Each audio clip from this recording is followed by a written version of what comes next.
the lives of the Huguenots, the Cathars, the Waldensians, the early Protestants are fading lights of knowledge. I don't know how you feel, but I have a sense that there's something not quite right with the world.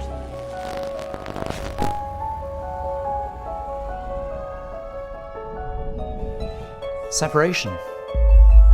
Not many people ever ask where it originated from, but most people argue that it's to blame for the chaos in the world.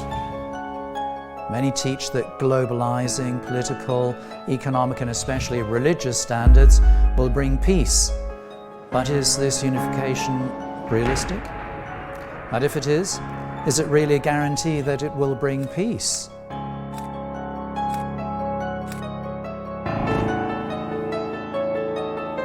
What about the unification of religion? Will unifying under one religion bring an end to all wars? Brothers and sisters, Luther's protest is over. Will everyone peacefully accept a one world religion? And of course, which religion would that then be? Is yours.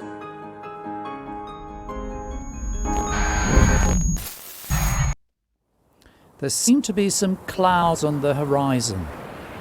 The clouds of syncretism. There's clouds of wanting everybody to come together. We need to have a one world order, a one world economy, and potentially, what really seems to worry me, I don't know how you feel about it, a one world leader. I would like to pause here and focus on the pre-Reformation times. We get the Dark Ages, and we're roughly speaking in the 13th century and onwards, where light and darkness get forced together. What ensues?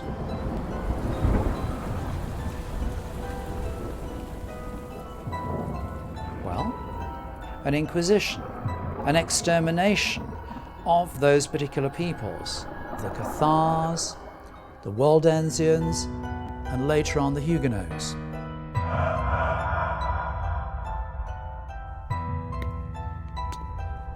Let's take a journey through France, where we can find a very well preserved and documented history of the Cathars, the Waldensians, and on the Huguenots.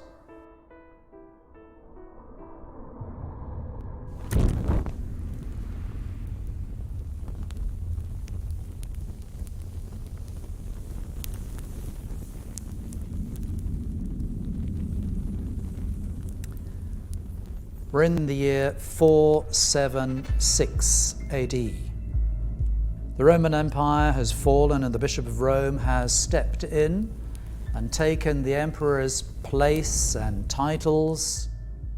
A couple to be mentioned: Vicarius Filii Dei, Pontifex Maximus, thus uniting church and state. And as time moves on, he, the Bishop of Rome, becomes religiously intolerant of early religious reformers such as the Cathars, the Albigensians, and Waldensians.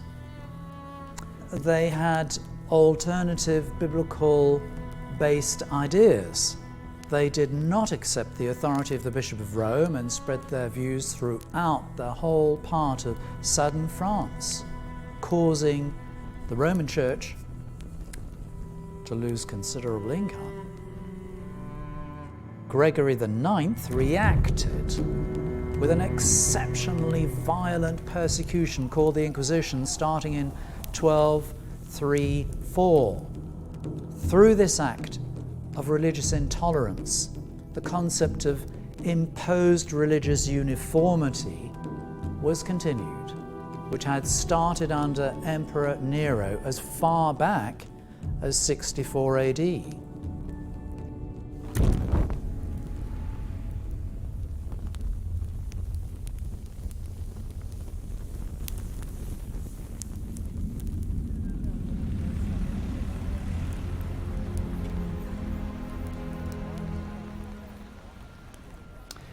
We've now come to the Museum of Torture, and as you can see, there's a fairly gruesome scene right in front of us here.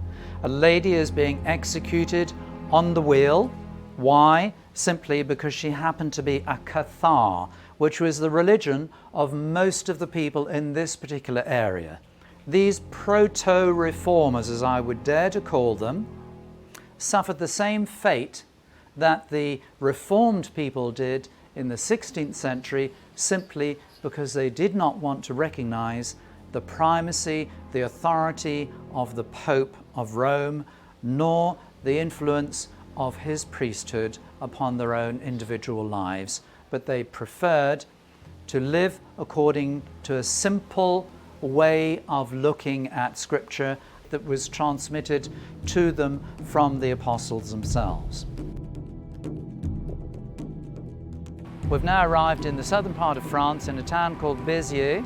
It stands out because in 1209, on the 22nd of July, Pope Innocent III ordered the sack of this town because there were some Albigensians, Waldensians, and had a religion which was different from Roman Catholicism. On that very same day, the 22nd of July, this town was sacked and 30,000 people lost their lives.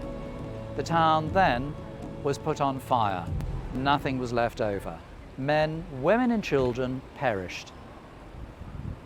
We're now in Carcassonne, which is only a couple of miles away from Béziers. The Inquisition installed itself in this particular town, and obviously the Cathars, who were the predominant religion in this particular area, were persecuted. They were so successful with the Inquisition that they then decided to export it and use it in Spain, in Portugal, and also in Italy and the Netherlands. Now, just a very interesting little observation for what it's worth.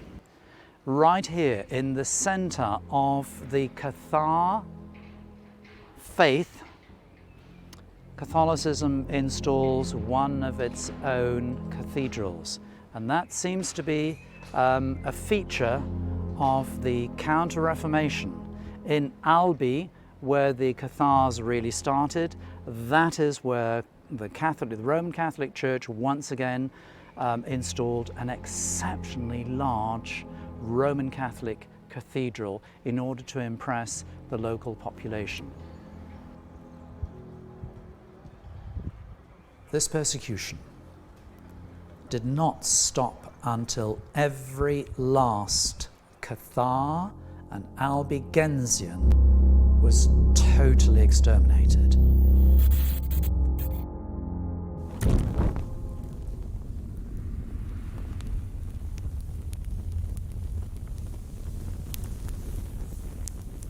Biblical reform did not end here. About 200 years later, in the 14th century, John Wycliffe in England translated the Bible into English and caused a new reform to take place there. His followers were violently persecuted as well. After John Wycliffe's death, the Roman Church dug up his bones, which was taken to trial and judged, and his remains were burned, and his ashes were thrown into the local river. This act just shows the extent of religious intolerance of the times. But once again, biblical reform did not end here. John Huss in Bohemia, in what is now the Czech Republic, advocated the same reforms as Wycliffe. He was burned at the stake in 1415. About 100 years later, in 1517, Martin Luther, on the other hand, started a reform movement in Germany, followed 25 years later by John Calvin in France.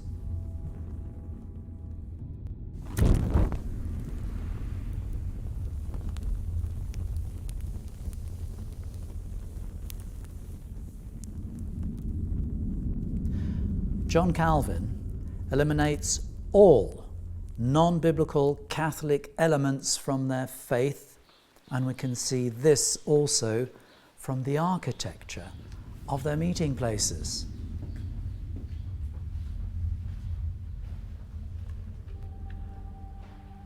We are entering into the Protestant temple in Mialet, which is very interesting from many points of view. First of all, as you can see, this is an octagonal building. Their meeting places were called temples and not churches. These temples had no towers, no carved images, no crosses, no tinted glass, purely because they wanted to distinguish themselves from Roman Catholic architecture.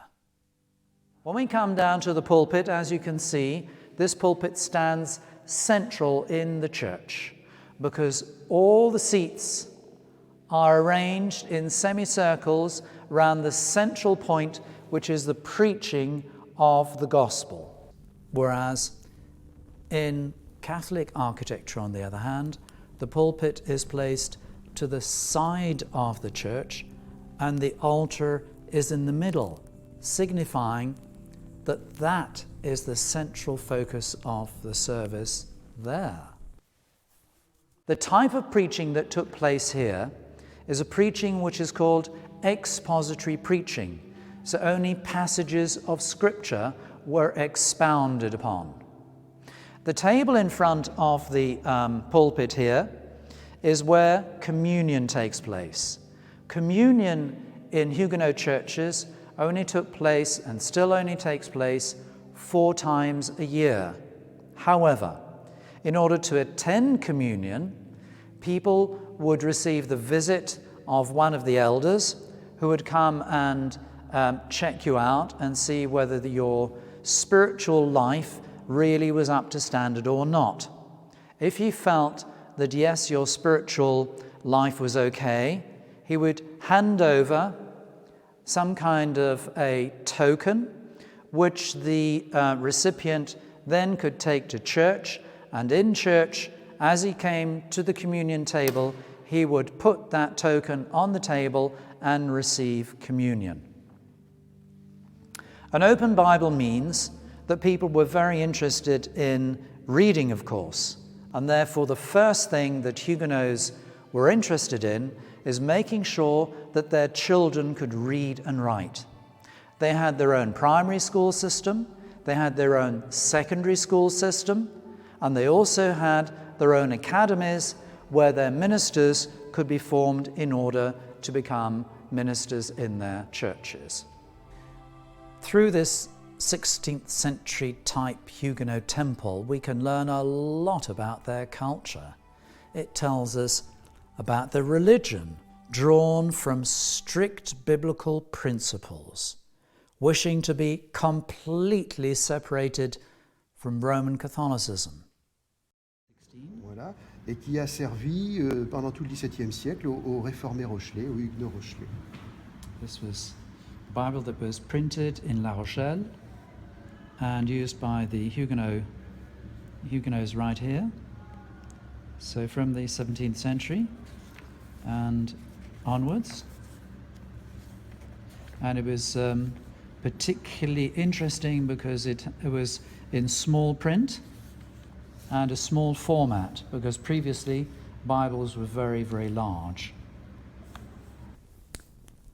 We can see that these 16th century reformers had a culture that stood out above the majority culture of their times. Their culture revolved around biblical faith, education, and the ability to think for themselves. Because of the biblical culture of these early reformers, they also stood out as business people and as high achievers. We have now come into the center of La Rochelle. These are some medieval buildings which used to be occupied by some traders, Huguenot traders, in the 16th century, of course, and they put their wares under these arcades and traded all along here. As a result, they built a flourishing economy. In La Rochelle, in France for instance, most shipping was owned by Huguenots. They achieved the highest levels of competence in trades such as gold and silver, silk manufacture and its trade, architecture, engineering, the textile industry, music, medicine, army, navy posts, and all levels of education. Even today, many of the mega companies in the world are owned by Huguenot descendants. Examples: Peugeot, Citroën, General Motors, luxury goods such as Hermes handbags, etc. For Huguenots, creating a mindset of independent critical thinking was of prime importance versus Catholicism that was characterized at the time by submission of thought to the magisterium or authority of the Church in all matters relating to faith and practice. It's clear that these two forces were widely separated. We can now see why the Huguenots were a threat.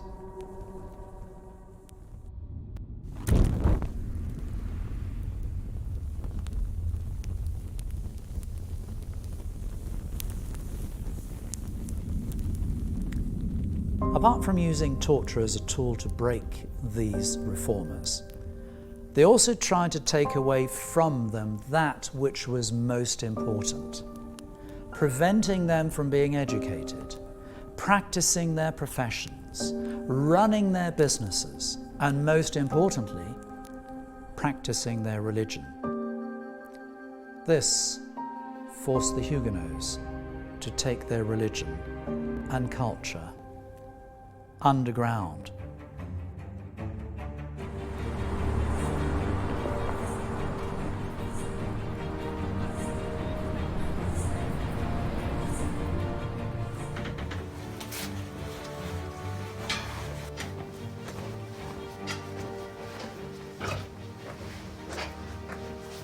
Oui, John.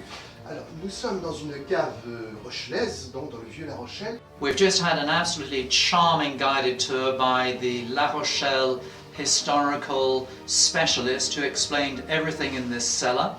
It's a medieval cellar which was used for storing wine barrels, which was subsequently exported to all different parts of Northern Europe. But it was also the place of encounter for Protestants in the early part of the 15th century. Before we even talked about Lutheranism or Calvinism, they would open up the Bible and read it with family and friends. At the bottom of the cellar here on the left-hand side, you can see a little alley that leads away into a passage where they could then flee if they were being pursued or suspected of doing something illicit in here, such as reading the Bible. On the other side of the cellar, on the right-hand side, there is a source of water so that people could actually live here for a protracted period of time in times of difficulty.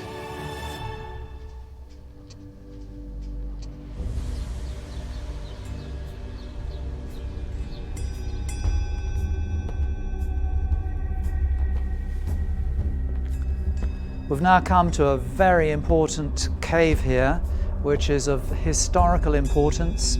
On the 26th and 27th of December 1688, 45 people came into this cave in order to celebrate Christmas. The minister was delayed, he hadn't come yet. The local people sensed that something was untoward, and so they didn't come either. But it was some people who came from surrounding villages who had actually come into the cave already and were sitting waiting. Unfortunately, they had been denounced by a traitor. The soldiers came along, they took everybody out, 17 ladies were put in prison, and the rest of the people, we have no idea what happened to them.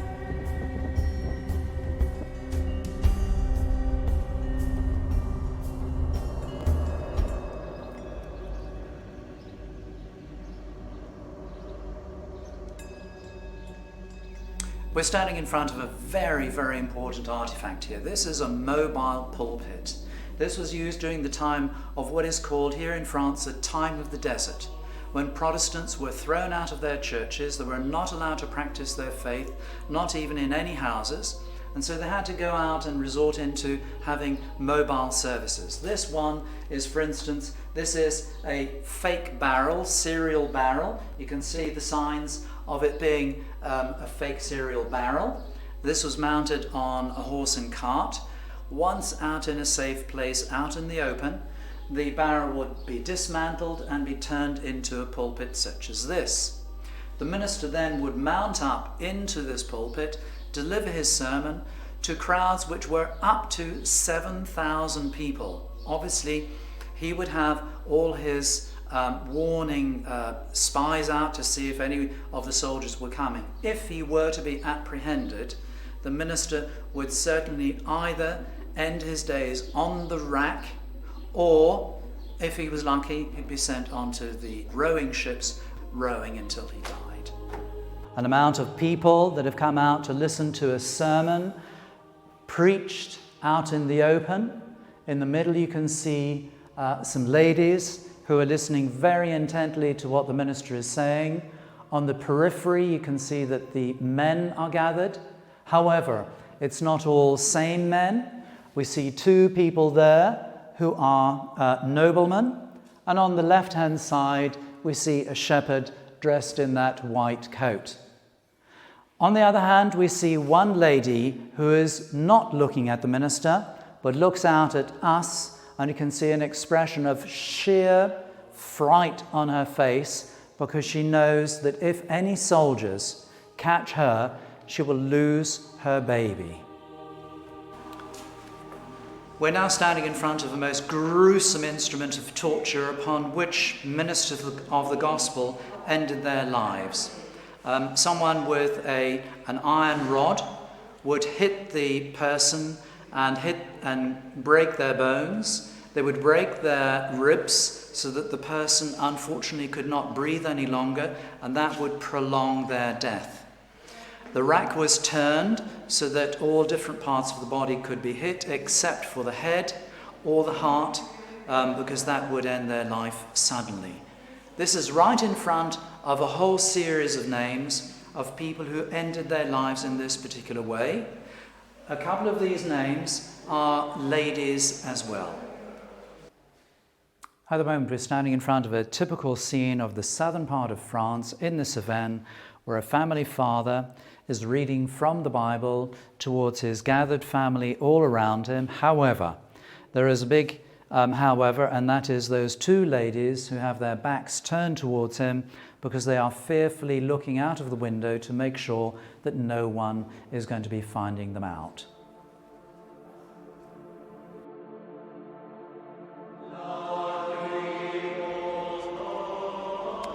We've now arrived in the Tour de Constance in the southern part of France. The place is called Aigues-Mortes. This is part of a medieval castle. It's only this tower that is still remaining, which was used as a prison house for Huguenots who were apprehended either in their meetings or elsewhere at home. We first of all start with this dungeon here, where Huguenot men were thrown into, and there was no escape. This is the only place in which they were let down. They couldn't get out in any other way. Secondly, this particular room here was used for both men and women initially. They had their own bakery, which you see out there, and then upstairs is another room which is just as big. The period during which people were incarcerated here was from 1715 to 1768.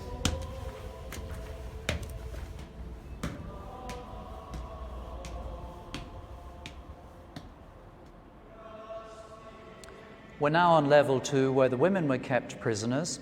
This is where Marie Durand spent 38 years of her life together with her friends in this particular place. She was the one who recorded everything that went on here very assiduously, and we can see here there are 25 names of her colleagues who died in this particular place. Here are all the names.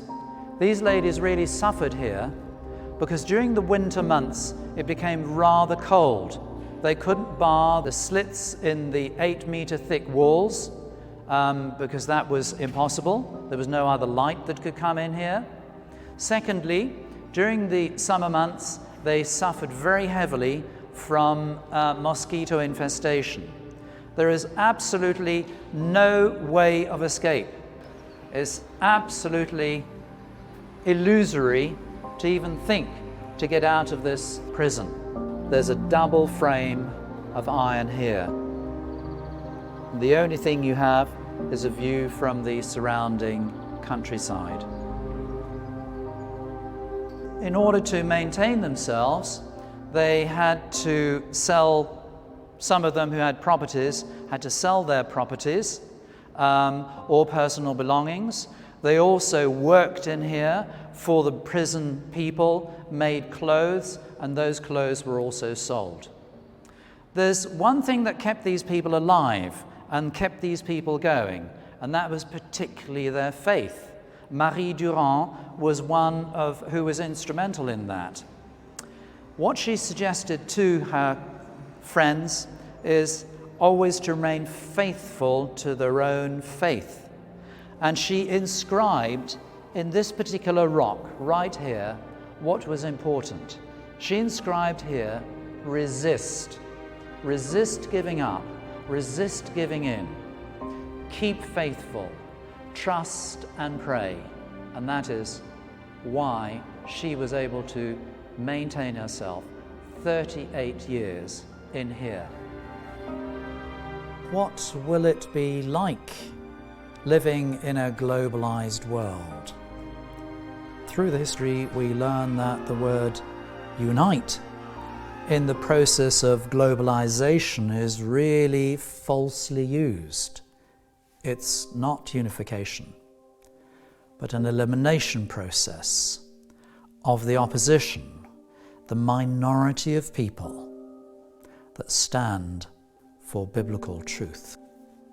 I find it absolutely shocking, the extent of cruelty that was used to break these people's resolve.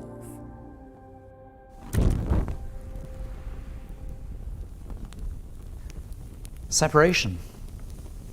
Not many people ever ask where it originated from, but most people argue that it's to blame for the chaos in the world. In Genesis 3, we read that something called sin was introduced into the world, gift wrapped as a golden gift of improvement. Genesis 3 verse 15 reads, "I will put enmity between you and the woman, and between your seed and her seed, between the forces of God, Adam and Eve, and the forces of evil, Satan on the other hand." God had to create a separation. Perhaps the reason for this was that God knew that if sin was permitted to roam freely on earth, it would infect and corrupt all truth. Let me explain through the use of a couple of examples. Number one, we come to the global flood. As we can read in Genesis chapter 9, the world before this global flood was one where truth was about to be extinguished.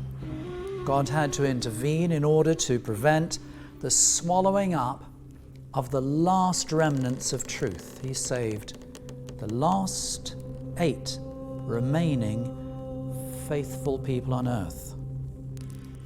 Example number 2, the Tower of Babel. We read about the story in Genesis chapter 11. Because of their defiance of God, they were scattered throughout the earth, and God, in consequence, reinstated separation of nations. The next example comes from Egypt. God had to reinstate separation to free the Israelites from that particular country in slavery so they could worship in the way set out by God Himself through Moses, in order, once again, to preserve the purity of truth.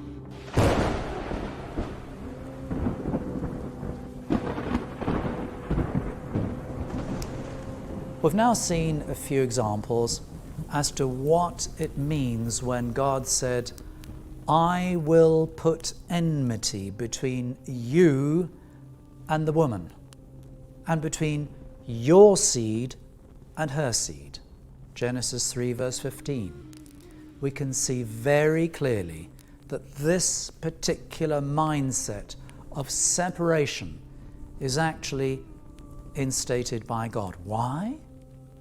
To preserve purity of truth, which will ultimately be the cure that testifies against the virus called sin that deceived itself into the world.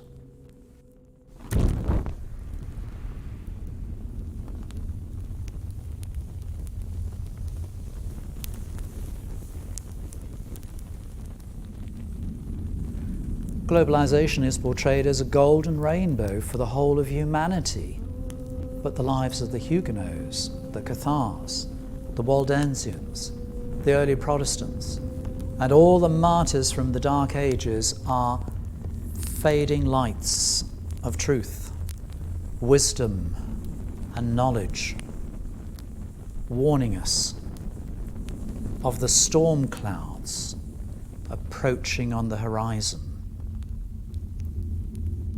Are you tired of this world, its problems, its pain, and its suffering? The Bible teaches us that history will be repeated, but it also says that hope remains. There will be a second universal government at the very end, a heavenly kingdom of true peace. Everyone will have to choose whether they want to submit to the first global government or the second eternal and universal one. It's unfortunate, though, that not all will choose the second. The Bible clearly states that many will be deceived into following and submitting to the earthly kingdom of alleged peace. I don't know where you stand, but I certainly have made up my mind what side I want to be on. As you can see and as you can sense, a storm is brewing. Let's prepare.